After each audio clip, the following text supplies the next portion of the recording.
Hi friends, நான் உங்க wellness coach Velmurugan. இன்னைக்கு ஒரு நல்ல இன்ஃபர்மேஷனோட வந்திருக்கேன். ஒரு வெயிட் லாஸ் பண்ணணும்னு நினைச்சவங்க, சீரியஸா இருக்கவங்களுக்காக இது. சரிங்களா? வெயிட் லாஸ் பண்ணணும்னு நினைக்கிறவங்க, நான் ஒரு 7 பேராமீட்டர் சொல்றேன். அதை கரெக்டா மானிட்டர் பண்ணீங்கன்னா சீக்கிரமா ஐடியல் வெயிட் ரீச் பண்ணிடலாம். ஃபர்ஸ்ட் வந்துட்டு ஒரு டிஜிட்டல் வெயிட் மிஷின், இல்லை ஃபேட் பண்ணிட்டோட சேர்ந்த வெயிட் மிஷின் ஒன்று வாங்கிக்கோங்க. சரிங்களா? ஃபர்ஸ்ட் வந்துட்டு வெயிட் வெயிட்டை மானிட்டர் பண்ணும்.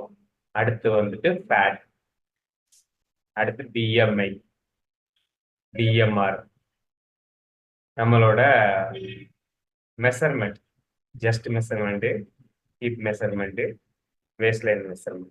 சரிங்களா? இந்த 7 பேராமீட்டரை நீங்கள் கரெக்டாக மெஷர் பண்ணி கரெக்டாக மானிட்டர் பண்ணி வந்தீங்கன்னா சீக்கிரமா ஐடியல் வெயிட் ரீச். சரிங்களா? உங்களுக்கு இதில் ஏதாவது ஒரு டவுட் இருக்குது, இல்லை வெயிட் லாஸ் பண்ணுறது ஏதாவது டவுட் இருக்குது, மெசேஜ் பண்ணுங்க.